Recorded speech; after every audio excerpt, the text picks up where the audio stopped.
Object settings is one of the most powerful and complex areas of Potterware. First of all, we're working with a Potterware object. When I teach about how to upload an OBJ, which would be your own model, you would have to change this to imported OBJ. If I change it right now, it should be empty because I have not imported one. And if I go back to Potterware object, I have whatever I've modeled in this environment in my window. Layer height has to do with how high your layers are going to be. 1.5 is a very general, very usable setting. I use it all the time. Sometimes I go to 2 or 2.5, but I tend to work with a 2 or 3 millimeter nozzle. So going to 3 is a little bit too big. But I'll show you if I change this that you'll see the lines between this toolpath enlarge and shrink depending on where I set this. The object height is going to affect how tall your model is. So it's currently set to be 100 millimeters or about 4 inches. So I can either use the slider to change the numbers, or I can enter numbers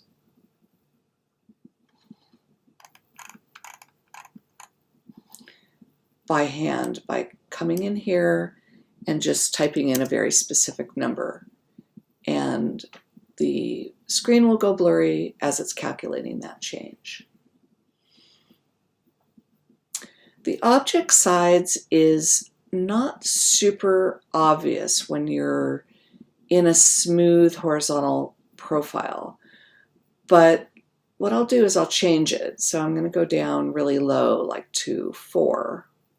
And we'll zoom in on the top, and you can see I no longer have a round horizontal profile. So if I change this, let's say to 3, I should get kind of a triangular looking profile here.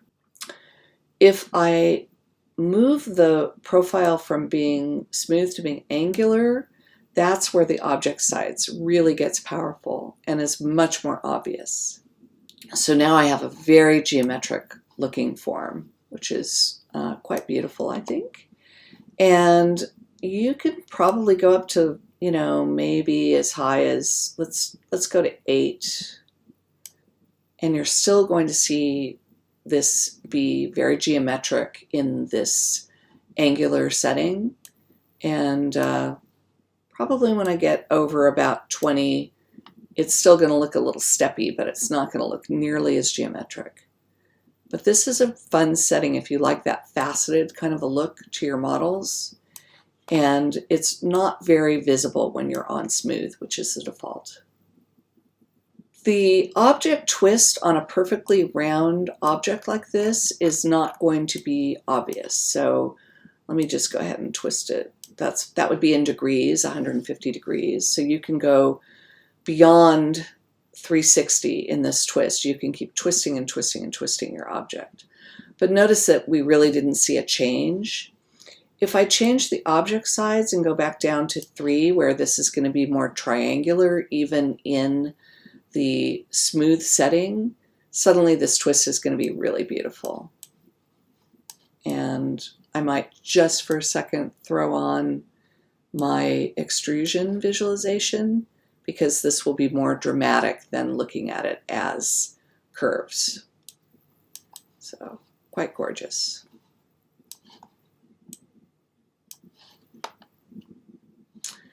Next, I'm going to get into the scaling options, and the default is to scale uniform. And uniform scaling only has one slider that affects it. It's the scale uniform. So if I make this 1.5, it would be basically 1.5 times as big as my object, and it's going to scale in every direction.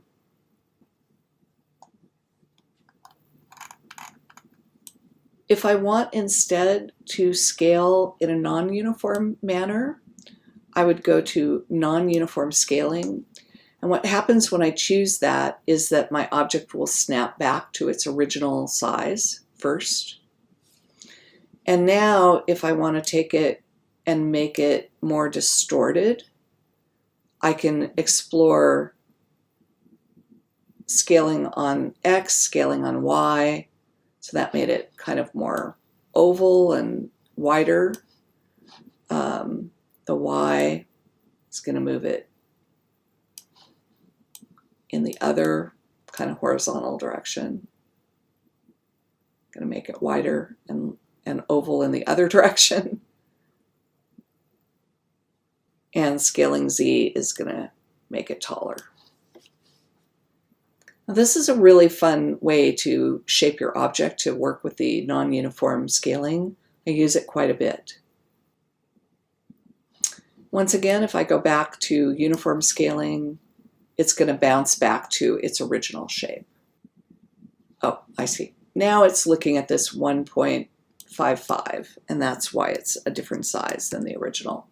So if I type in 1, it should bounce back to what the original model looked like. So the last setting in the scaling options is scale to length. And that would be if you wanted something to be specifically a certain height. Right now everything is set to 100. So let's say that I want my X and Y to be 100, but I want my Z to be 400. That's going to make this less squishy and taller. We're going to look at the seam adjustment, and you can see the seam when you're in the toolpath view. The seam is over here. And there's either a fixed position seam aligned with twist seam, which is going to make your seam twisty. It's no longer a straight line. Should probably look a lot better on this twisted object to twist my seam.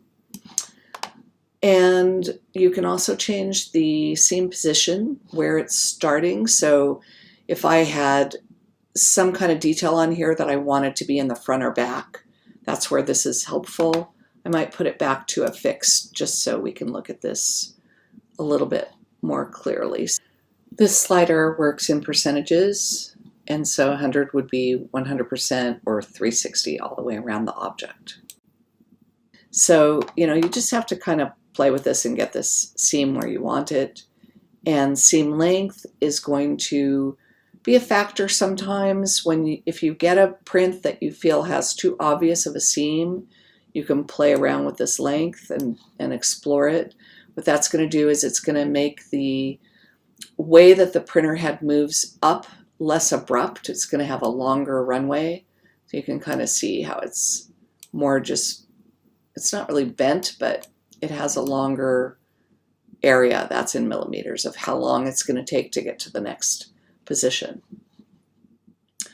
And then the last thing is image map. I'm going to refresh the screen just to get a more simple object on the screen and show you a few things about this. Actually, I think I set up some of my image maps to be on a 200 height object, so I'm just going to change my object a little bit so that I can explain how I set some of my image maps.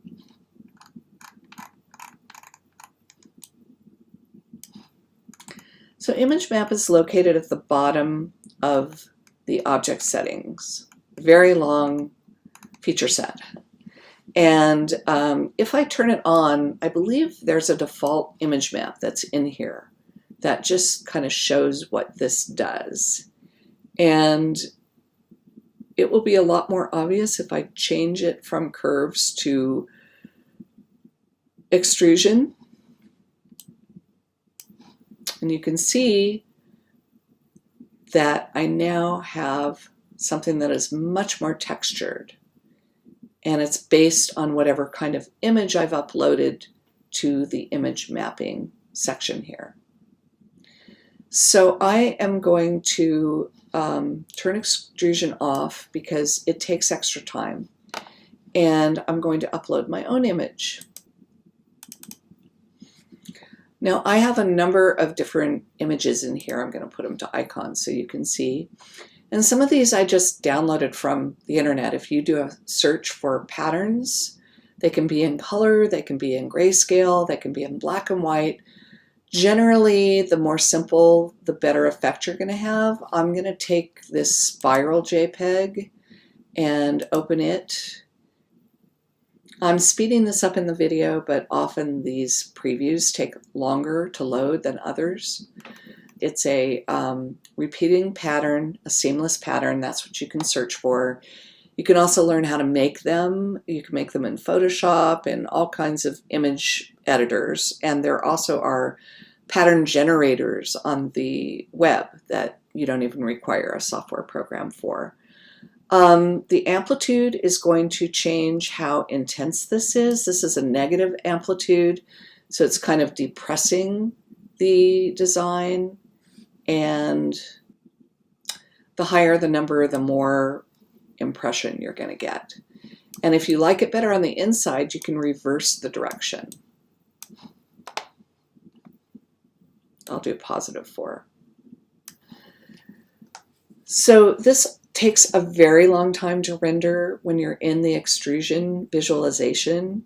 And often when I'm loading my image maps, I'll leave it set to curves so that I can, get things set up, and then I'll render at the end.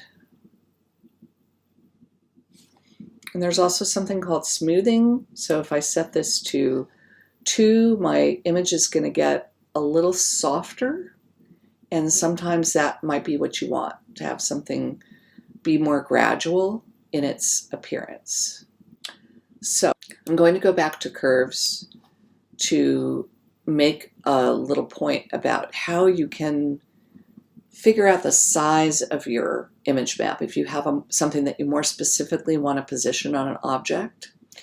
So I'd like to first look at what are the dimensions. So the dimensions are about 200 high and about 80 or 85 wide.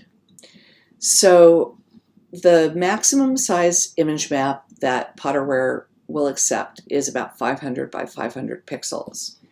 If I upload an image of a circle that is 500 by 500, and I haven't paid attention to the dimensions of my object, I may get a distorted image. So if you're looking to do something that is identifiable, typography, a shape that you really want to be identifiable, a logo, something like that, this is going to become a problem, and you're going to need to figure out the dimensions of your object and also of your file. So now that this is loaded in, I can look at it on curves, but it's going to be a lot more clear when I set this to extrusion. It's just going to take a little moment to do its rendering. So notice that the circle is kind of distorted. It's more of an oval. It's filling up a lot of my form. And so I want to talk a little bit about how you would measure your artwork and your object to make something that is going to fit a little bit better. So my object is 200 millimeters high. So I want to make my artwork 200 pixels high. And then I want to figure out the circumference. And my widest point of this is 85. And so what I want to do is I want to multiply 85 times 3.14. And that is going to give me the number of pixels in my width. I have made an image to those dimensions, and I'm going to upload it right now and map it instead to this object. And you'll see that the circle will now become a perfect circle. And this is where if I wanted to position something perfectly on an object, I would have to know these dimensions and make this calculation. I do have a pretty extensive blog post on this same concept of how to measure and the different results when you don't measure. And so that is located at claybatras.com. And this concludes the very long section on object settings.